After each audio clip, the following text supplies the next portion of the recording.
오늘의 말씀은 누가복음 3장 18절에서 20절의 말씀입니다. 오늘 설교의 제목을 사랑과 용기로 각오된 전도라고 이렇게 제가 제목을 해보았습니다. 오늘의 말씀의 내용은 세례 요한의 마지막을 기록한 말씀의 내용이에요. 여러분 기억하실지 모르겠는데 2022년은 로 대 웨이드의 판결로 인해서 이 낙태권이 인정되었던 그 판결을 연방정부가 폐기함으로써 사회에 큰 이슈가 되었던 그런 해였습니다. 이 다양한 주정부들이 그것을 찬성하기도 하고 반대하기도 했어요. 근데 그 당시 텍사스주는 이제 낙태권을 완전히 폐지하였습니다. 그런데 이제 텍사스주 어스틴이라는 도시에 이 전광판에 큰 광고 메시지가 하나가 붙었어요. 그 메시지의 내용은 낙태가 필요하십니까? 캘리포니아가 여러분을 도울 준비가 되어 있습니다 라는 내용이었어요. 그리고 그 아래 작게 마태복음 12장 21절의 말씀이 적혀 있었어요. 그 말씀이 뭐냐면 둘째는 이것이니 내 이웃을 내 자신과 같이 사랑하라 하신 것이라 이보다 더 큰 계명이 없느니라 라고 그렇게 말씀이 그 아래 적혀 있었어요. 그리고 그 아래는 더 작게 이 선전물은 캘리포니아 주지사인 가빈 뉴섬의 광고라고 이렇게 적혀 있었습니다. 아무것도 할 수 없는 어린 생명들을 아무렇지도 않게 그렇게 정부 차원에서 낙태를 허용하는 것은 마치 대량 학살과 마찬가지인 것입니다. 하나님 보시기에 너무나도 악하고 악한 죄악인 것이죠. 그때 그 당시에 캘리포니아주에 위치한 그레이스 커뮤니티 교회 메가더 목사님이 주지사인 가빈 뉴섬에게 편지를 보냈어요. 그 편지 내용은 주지사가 하나님 앞에서 얼마나 큰 죄악을 저지르는 것을 고소하는 내용이었습니다. 하지만 그 고소의 내용 편지에는 주지사의 영혼을 생각하고 이 주지사 가빈 뉴섬이 진정으로 회개하고 구원을 받기를 원하는 메가더 목사님의 간절한 마음이 그 편지로 전달되는 것을 제가 읽을 수 있었어요. 죄악을 담대하게 드러내고 또 이 사람이 어떤 사람인지 그 사람의 그런 위치를 가리지도 않고 복음을 전하는 이런 목사님들, 메가더 목사님. 저는 저희 세대에 이러한 일을 담당해서 이렇게 하시는 이런 목사님이 계시다는 게 얼마나 다행인지 모르겠어요. 그런데요, 하나님께서는 세대마다 이렇게 담대하게 사람들의 죄악을 드러내고 하나님의 말씀을 전하고 그들이 하나님께로 돌아오기를 바라는 그런 선지자와 같은 사람들을 항상 세우셨던 것을 저희가 오늘 말씀을 통해서 볼 수가 있어요. 자, 오늘 말씀이 이 비춰주는 이 세례 요한의 이야기도 그러한 이야기입니다. 저희가 오늘 말씀을 한번 읽어보도록 하겠습니다. 여러분들에게 제가 읽어드리겠습니다. 또 그 밖에 여러 가지로 권하여 백성에게 좋은 소식을 전하였으나 분봉왕 헤롯은 그의 동생의 아내 헤로디아의 일과 또 자기가 행한 모든 악한 일로 말미암아 요한에게 책망을 받고 그 위에 한 가지 악을 더하여 요한을 옥에 가두니라. 저는 지금까지 누가가 기록한 역사를 이렇게 순차적으로 차례차례 보았어요. 그런데 갑자기 누가는 이 사건의 순서와 상관없이 세례 요한의 마지막 그 짧은 사역의 내용을 기록하는 것을 볼 수가 있어요. 저희는 누가가 예수님의 사역을 더 집중하여 바라보기 위해 이렇게 요한의 사역을 짧게 기록하고 마치는 것을 이제 눈치챌 수가 있는 것이죠. 그런데 오늘 말씀 속에 이 예수님의 길을 예비한 그 세례 요한의 그 사역의 신실함을 볼 수가 있어요. 세례 요한은 마지막까지 신실하게 그 좋은 소식을 전함으로써 자신의 사역을 끝까지 마쳤습니다. 그렇게 세례 요한은 예수님의 길을 예비하였어요. 여러분, 저희는 예수님이 다시 오심을 기다리는 사람들이죠. 예수님을 기다리면서 저희 또한 세례 요한이 전하는 동일한 좋은 소식을 전하는 사람들이에요. 저희 또한 세례 요한처럼 좋은 소식을 전하는 사람들로서 저희는 오늘 말씀 속에서 저희가 세례 요한에게 본받아야 할 세 가지의 전도 자세가 있다고 저는 생각이 듭니다. 그래서 오늘 설교 말씀을 첫 번째, 사랑으로 하는 전도, 두 번째, 용기를 내어야 하는 전도, 세 번째, 각오를 해야 하는 전도, 이렇게 설교의 구성을 해봤어요. 자, 오늘 말씀을 통해 여러분들이 가지고 계신 전도의 소명이 얼마나 귀한 소명인지 여러분들이 아셨으면 좋겠어요. 그런데 그 귀한 소명을 다하기 위해서는 여러분들이 세례 요한을 좀 본받으셔야 합니다.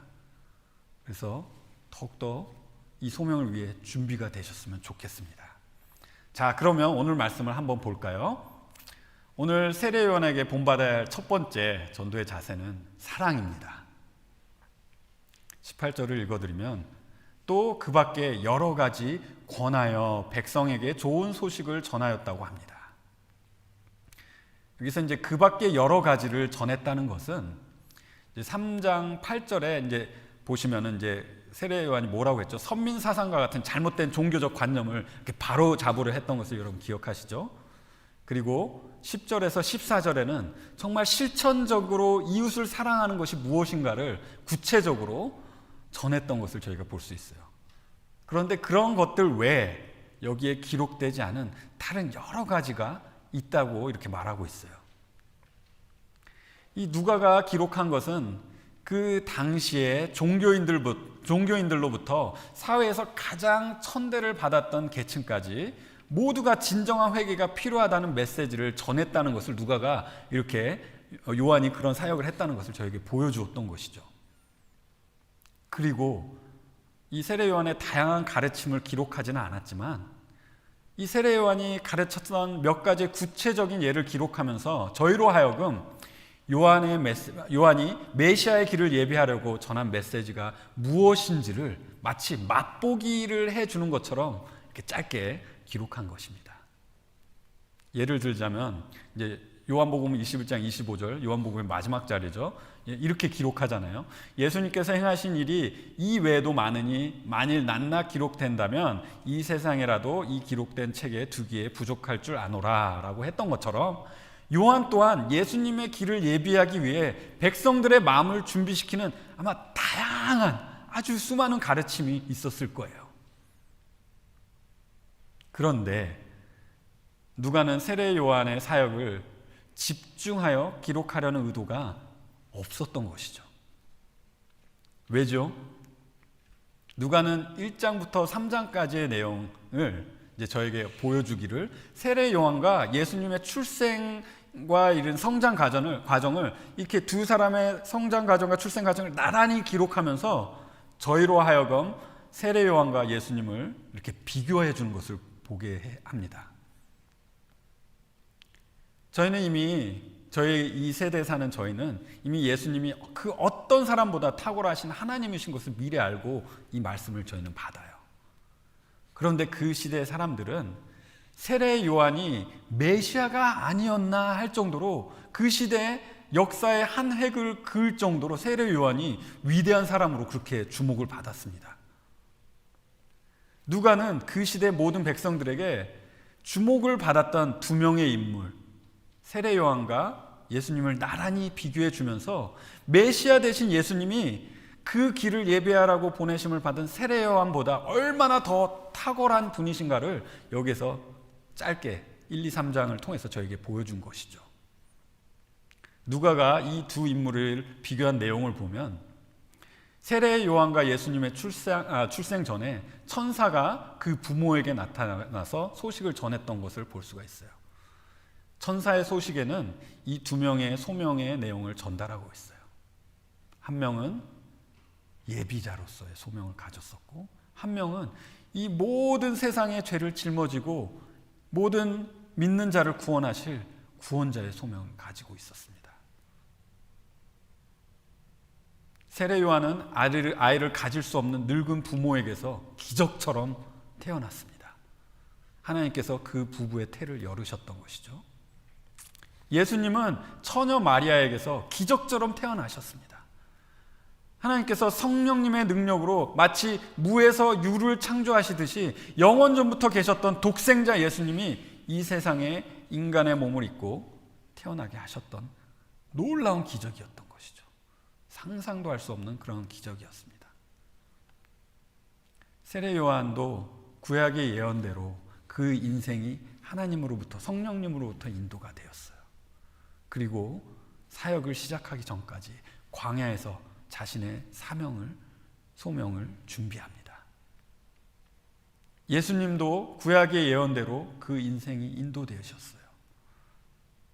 그리고 경건한 가정에서 말씀을 배우고 하나님 아버지를 순종하여 성장하는 삶으로 예수님도 자신의 소명과 사명을 준비하셨어요. 네, 여기서 다른 점은 예수님은 특별히 여러 사람의 의인들로부터 구원자 되심을 증거를 받으셨던 것이었죠. 이렇게 예수님과 요한의 출생의 성장을 비교해 보면서 이 두 인물의 배경이 너무나도 신비롭고 기적적인 하나님의 능력 안에 있다는 그 공통점을 저희가 보지만, 결론적으로는 세례 요한에 비해서 예수님은 너무나도 더 신비로우시고 더 놀라운 그런 출생과 유년기의 시절을 지내셨던 것을, 그리고 가지셨던 것을 저희가 볼 수가 있는 것이죠. 그리고 이제 3장 마지막부터 예수님의 사역이 시작되기 전 세례 요한은 이 사역의 내용을 짧게 소개함으로써 예수님의 사역이 세례 요한의 사역보다 더 집중을 받기를 원하는 것을 이제 저희가 보는 것이죠.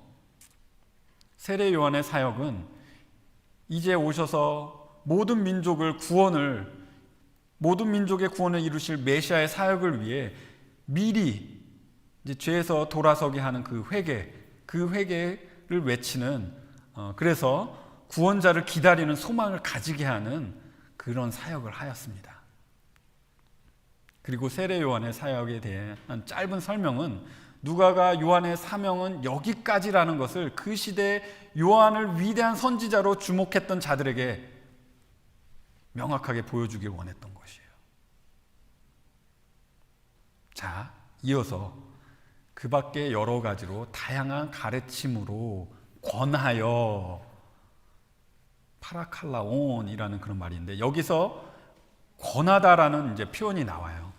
이제 권하다라는 표현은 이제 훈계하다, 격려하다, 애원하다, 간구하다 등 이렇게 다양한 범위의 의미를 가지고 있어요.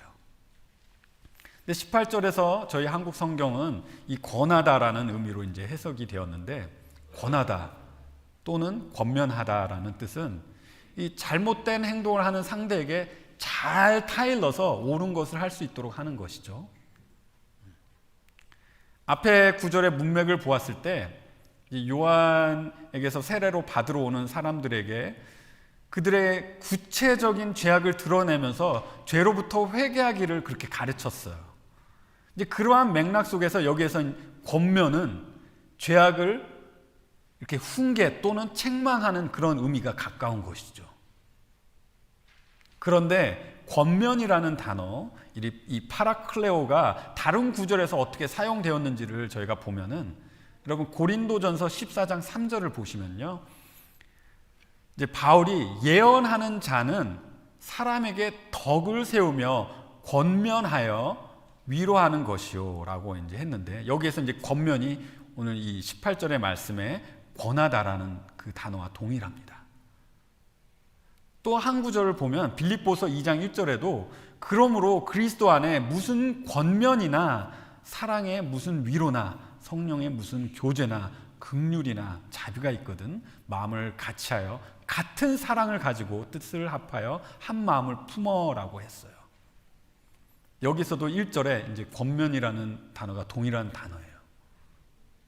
이렇게 두 구절 정도를 저희가 이제 보았는데, 이 권면이라는 단어가 사용될 때는 덕을 세우거나 사랑 안에서 저희가 뭔가 이 상대방에게 이렇게 그 책망을 하는 그런 의미를 저희가 볼 수가 있는 거예요. 근데 덕을 세우거나 사랑하는 그 맥락 속에서 이 책망, 이 권면이 사용되었던 것이죠.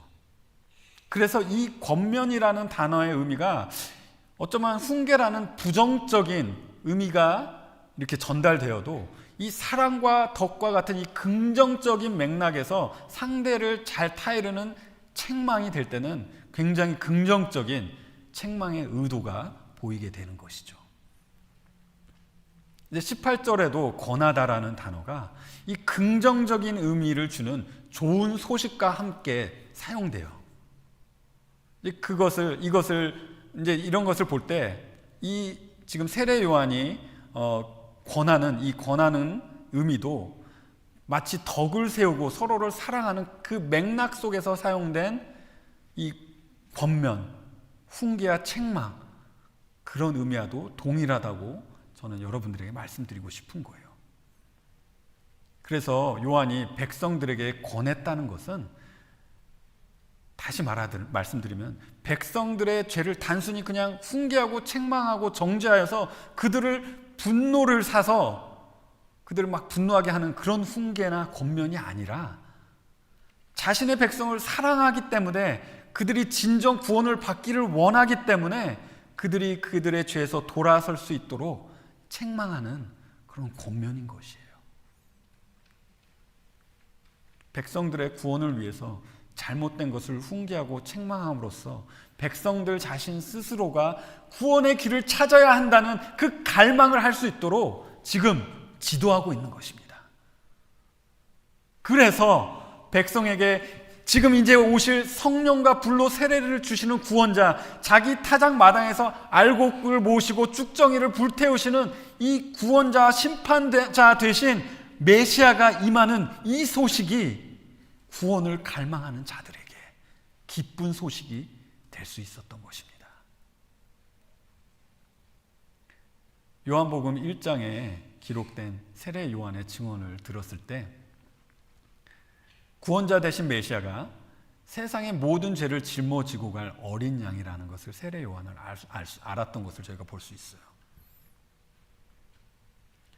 그래서 예수님을 봤을 때 세례 요한은 이 세상의 죄를 짊어가는 하나님의 어린 양이라고 그렇게 말을 했던 것이죠. 이 세상의 죄를 짊어가는 하나님의 어린 양은 이사야서 54장에 도살장에 묵묵히 끌려가는 어린 양을 상기시켜요.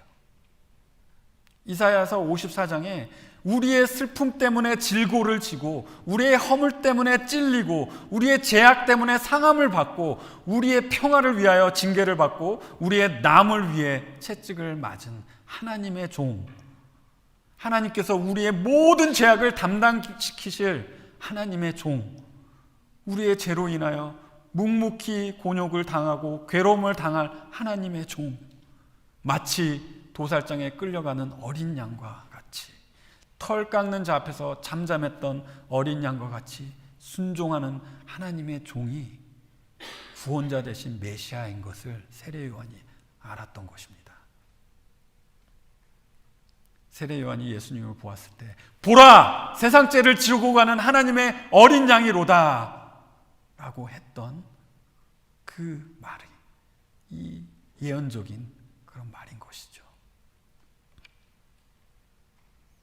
저는 세례 요한이 이렇게 하나님의 제물이 되실 어린 양으로서 우리 죄를 짊어지실 메시아가 곧 임하실 것이라는 이 좋은 소식을 많은 사람들의 자신이 회개를 외치고 세례를 주는 많은 사람들에게 이 복된 소식을 전했을 것이라고 믿습니다. 그들에게 그런데 이렇게 좋은 소식이 진정으로 좋은 소식이 되기 위해서는 그들 자신이 얼마나 자격이 없고 스스로 구원받을 수 없는 절망 속에 있는 자들인 것을 그들이 알아야 했어요. 그러한 절망적인 자신의 상태 속에서 구원의 길이 되신 그 메시아가 오신다는 소식을 들었을 때 그 소식은 그들에게는 진정으로 너무나도 기쁜 소식이고 너무나도 정말 소망하고 소망했던 그런 소식이 되었을 것입니다. 사랑하는 성도님들, 저희가 지난 금요일 성경 공부 때 전도에 대해서 배우면서 복음의 주요 개념들을 조금 배웠었죠. 구원받기 위해서 자신의 죄를 깨닫는 것이 꼭 필요하다고 저희는 배웠어요. 그리고 저희가 전도할 때 저희는 누구를 정죄하기 위해 또는 논쟁하기 위해서 복음을 전하는 게 아니라고 그렇게 저희가 또 배웠었잖아요. 그 영혼을 저희가 진정으로 사랑해서 그 영혼이 하나님의 진노에, 영원한 형벌에서, 영원한 죽음에서, 영원한 고통에서 지옥에 가지 않도록 그 영혼을 붙잡는 마음으로 저희가 그들의 죄를 드러내야 한다고 저희가 나눴잖아요. 여러분, 저는 여러분에게 다시 말씀드리지만 전도는 사랑입니다. 저희가 세례 요한이 자기 백성을 사랑하고 그들이 진정으로 지금 이제 막 오실 메시아에게 나오길 원했기 때문에 그들의 죄를 이렇게 드러낸 것처럼 저희도 전도할 때 이러한 사랑의 마음으로, 영혼을 사랑하는 마음으로서 그 영혼이 죄에서 돌아올 수 있도록 저희가 영혼들에게 사랑을 베풀어야 되지 않겠습니까? 자, 그런데 속담에 사서 고생이라는 말이 있습니다. 이 말은 안 해도 되는 일을 일부러 하다가 고생을 당한다, 이제 고생을 자처해서 한다는 그런 말이잖아요. 그런데 가끔 저희는 그런 생각을 해요. 나의 이웃의 죄를 드러나게 해서 구원의 길로 인도하는 이 귀한 일이 어떤 때는 사서 고생하는 일처럼 그렇게 저희가 생각될 때가 있어요. 물론 전도는 절대로 사서 고생하는 그런 일이 아닙니다. 하나님의 구원의 역사에 아무것도 할 수 없는 저희들이 하나님의 도구로서, 하나님의 메신저로서 죄로 죽은 영혼들을 하나님 앞으로 부르는 목소리로 사용되는 너무나도 영광스러운 일이에요. 그런데 저희가 그 가치를 가끔 잊고 살 때, 또 그러한 귀한 가치를 모르는 사람들 눈에는 왜 저런 쓸데없이 남의 기분을 건드려서 관계를 망가뜨리고 굳이 인생을 힘들게 사는 그런 것일까, 이렇게 말하는 것이죠. 적당하게 하면 편하게 살 수 있잖아. 적당히 서로 용납하고 적당히 서로 죄를 묵인하고 적당히 선을 긋고 그러면 우리 다 편하게 살 수 있는데 굳이 그렇게, 한마디로 저희가 두려워하는 것이죠. 그런데 세례 요한은 그렇지 않았습니다. 그것이 저희가 세례 요한에게 배워야 할 전도의 두 번째 자세, 용기, 담대함입니다. 세례 요한은 사역의 시작부터 모든 백성을 향하여 죄에서 회개할 것을 외쳤습니다. 하나님 앞에서 자신이 안전하다고 생각했던 정말 그러한 종교인들에게, 또 그 시대 그 사회에 가장 미움을 받고 멸시받았던 세리들에게 사람을 가리지 않고 모두에게 동일한 메시지를 전했어요. 그런데요, 세례 요한은 어쩌면 건드리지 말아야 할 사람을 지금 이제 건드렸는지도 모르겠어요. 이제 19절을 읽어보면, 분봉왕 헤롯은 그의 동생의 아내 헤로디아의 일과 또 자기가 행한 모든 악한 일로 말미암아 요한에게 책망을 받고. 자, 여기서 나오는 헤롯은 3장 1절에 언급된 분봉왕 헤롯 안디바입니다. 세례 요한이 책망한 헤롯의 죄는, 헤롯은 그의 첫째 부인을 버리고 자신의 조카이자 동생이었던 빌립의 아내 헤로디아와 결혼했어요. 이것은 레위기 18장 16절과 20장 21절에 형제의 아내를 취하는 것을 금지하는 율법을 어기는 아주 악한 죄였습니다. 유대인들에게는 용납할 수 없는 그런 폐륜이었어요. 근데 그 외에 언급되지 않은 다른 악한 일들이 여기 많았다고 합니다. 그러한 난잡하고 악한 삶을 살았던 헤롯이 세례 요한으로부터 책망을 받았다고 합니다. 자, 원어로 책망은 엘레코메노스, 이제 권면하다라는 그런 단어보다는 상대적으로 더 강하게 조롱하고 창피를 주고 비난하는 그런 의미를 띠고 있어요. 세례 요한이 이 분봉왕으로 나라를 다스리는 헤롯을 상대로 이렇게 적나라하게 하나도 숨기지 않고 책망을 했을 때 세례 요한은 내가 이 뒷감당을 어떻게 하지? 내가 무슨 부귀영화 누린다고 이렇게 사서 고생을 하려 하지? 라고 하면서 이 상황을 계산적으로 생각을 했을까요? 또 그럼 무슨 이유로 왕의 신경을 건드리면서 이런 위험한 그런 발언을 할까? 이제 저희가 궁금해지는 것이죠. 잠깐 책망이라는 단어가 다른 성경 구절에서 어떻게 사용되었는지 저희가 또 둘러보면 사도 바울은 이런 맥락 속에서 이제 책망이라는 단어, 이 동일한 책망이라는 단어를 사용하는 것을 볼 수 있는데 디모데전서 5장 20절을 보시면은 범죄한 자들을 모든 사람 앞에 꾸짖어 나머지 사람들도 두려워하게 하라.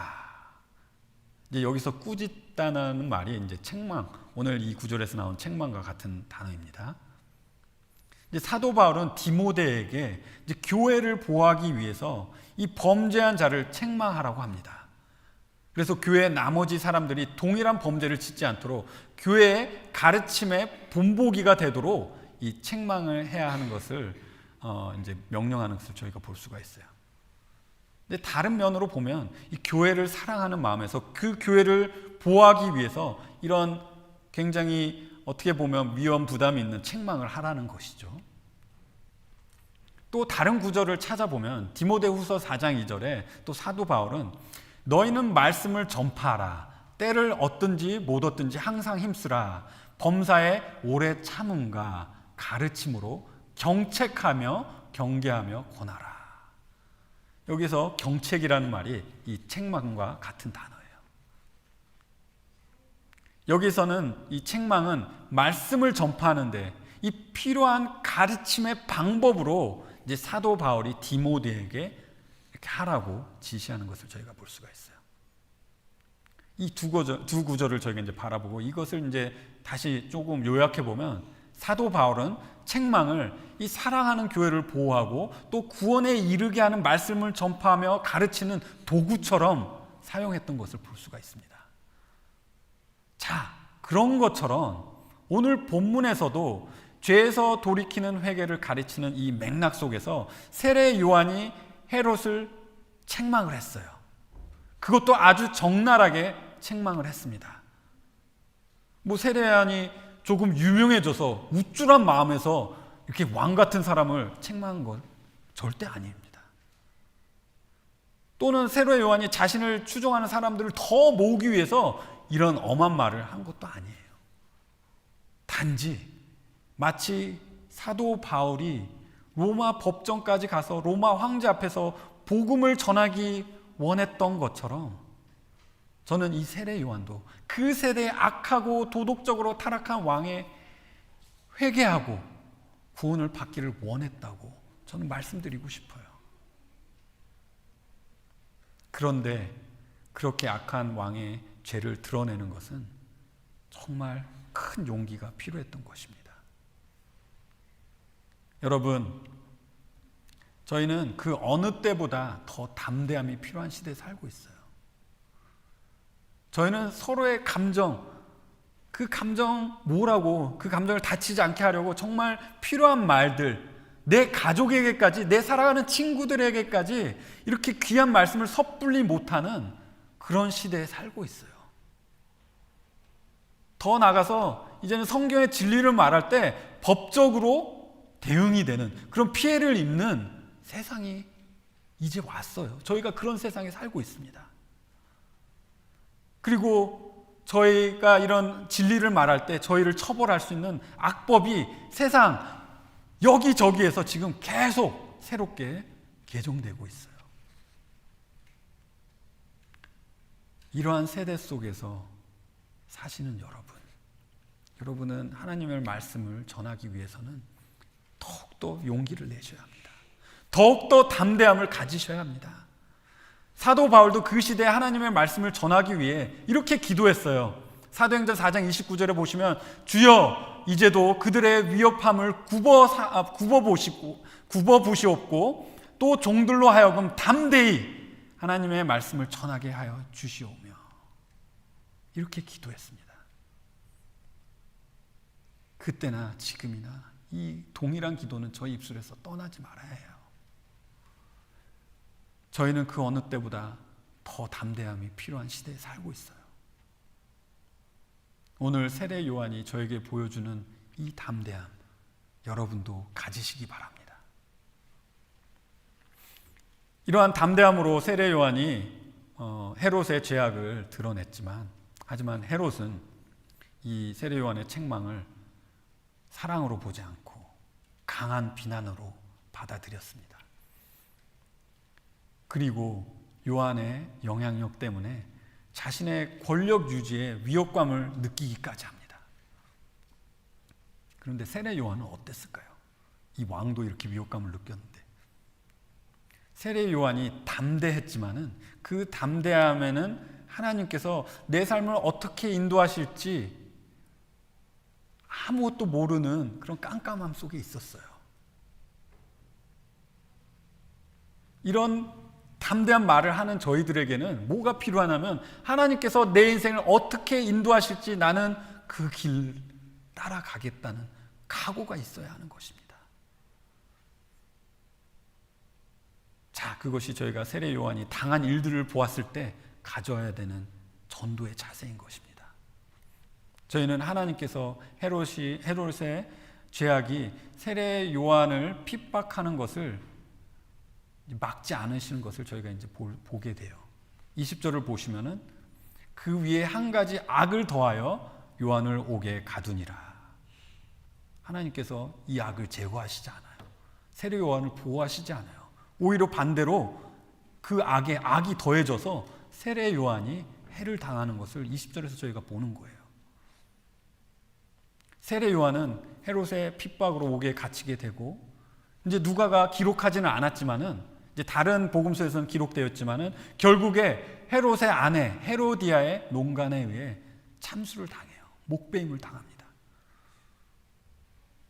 여러분, 요한에게 일어난 모든 일은 하나님의 섭리 속에서 일어난 일들입니다. 하나님께서 요한을 사용하시고 이제는 예수님에게 가장 큰 무대를 넘겨주시려고 요한의 사역을 여기서 마무리 짓는 것을 저희가 이 역사 속의 내막에서 저희가 읽을 수 있는 것이죠. 그런데 세례 요한은 옥에 갇히면서 얼마나 괴로웠겠어요. 나중에는 예수님이 정말 메시아일까 의심할 정도로 초조해지고 힘들어하는 그런 세례 요한까지 말씀을 통해서 저희가 볼 수가 있어요. 여러분, 저희가 사는 세대에도 이런 일들이 일어나고 있습니다.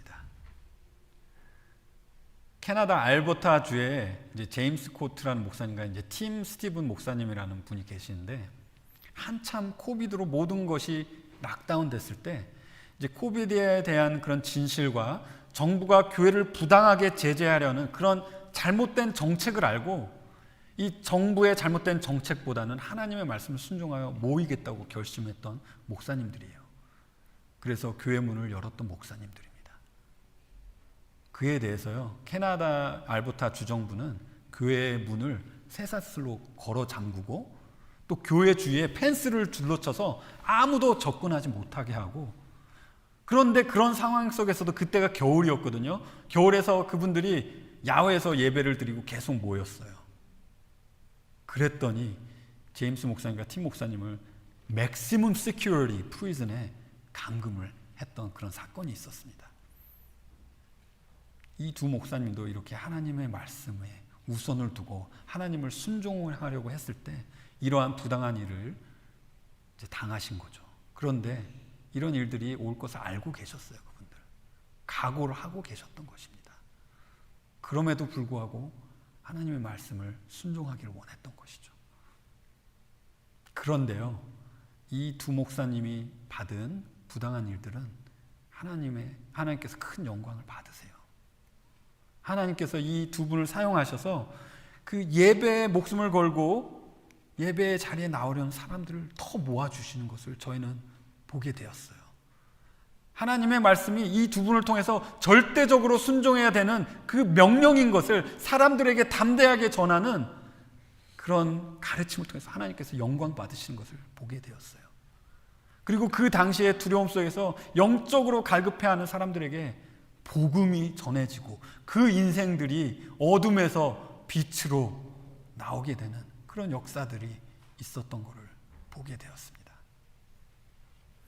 여러분, 오늘 말씀 속에 하나님께서 이 세상의 죄악이 세례 요한을 핍박한 것을 막지 않으신 것을 여러분 보셨죠? 하지만 그렇게 하심으로써 예수님이 이제 드러나시는, 예수님이 영광의 자리에 오르시는 그런 도구가 되었던 세례 요한을 저희가 보게 된 거예요.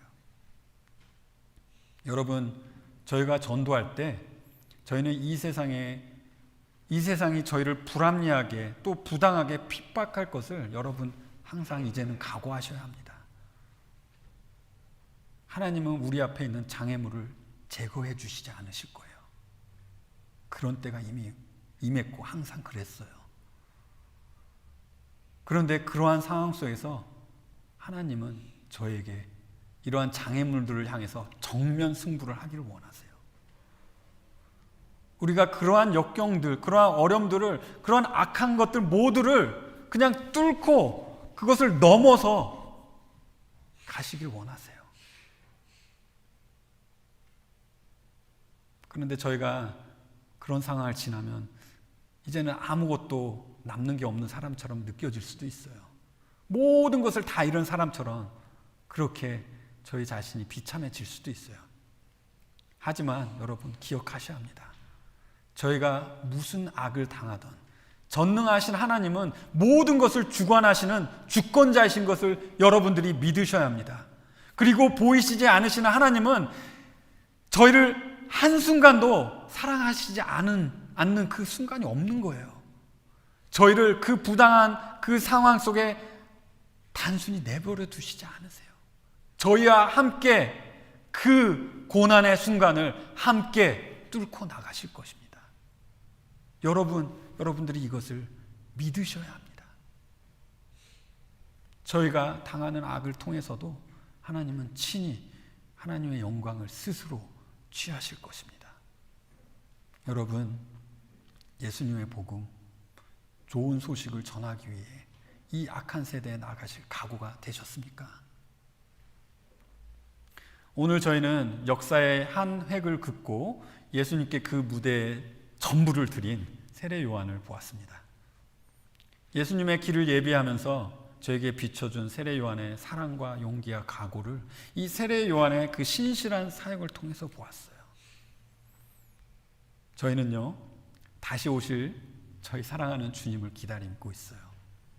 그리고 이 세상에 아직 복음의 은혜를 받지 못한 사람들을 향해 예수님께서 열어주신 이 길이 있다, 이 길에 제발 와서 구원을 받아라 라고 복음을 전하는 사람들로 부르심을 받았습니다. 여러분, 그 사명을 위해서 더욱 많이 사랑하십시오. 더욱 많이 담대해지십시오. 그리고 이 악한 세대에 나갈 각오를 하시기 바랍니다. 함께 기도하시겠습니다. 하나님 아버지, 주님의 길을 예비하기 위해서 그렇게 세워졌던 세례 요한의 인생, 그 인생은 참수로 끝났습니다. 하지만 하나님께서 세례 요한을 통하여 크신 영광을 받으셨고 메시아의 대로가 세례 요한을 통하여 그렇게 준비되었던 것을 저희가 바라볼 때 저희 또한 이 세상에 이제 곧 다시 오실 예수님을 기다리면서 왕국을 기다리는 자들로서 많은 영혼들을 그 하나님의 잔치에 초대하는 일꾼들로 세워진 자라는 것을 저희가 잊지 않게 하여 주시옵소서. 저희가 더욱더 영혼들을 사랑하게 하여 주시고 담대함으로 하나님의 말씀을 있는 그대로 가지고 나가게 하여 주시며, 어떤 역경이 와도 어떤 어려움 속에서도 하나님께서 사랑하시는 나의 아버지께서 나와 함께 하신다는 것을 잊지 않는 저희 성도님이 되실 수 있도록 오늘 말씀이 마음판에 새겨져서 저희 삶이 변화되고 또 전도가 저희 삶에 정말 열매를 맺는 그런 역사가 있을 수 있도록 주님 인도하여 주시옵소서. 주님, 오늘 주신 말씀 감사드리며 이 모든 것을 예수님의 귀하신 이름으로 기도드렸습니다. 아멘.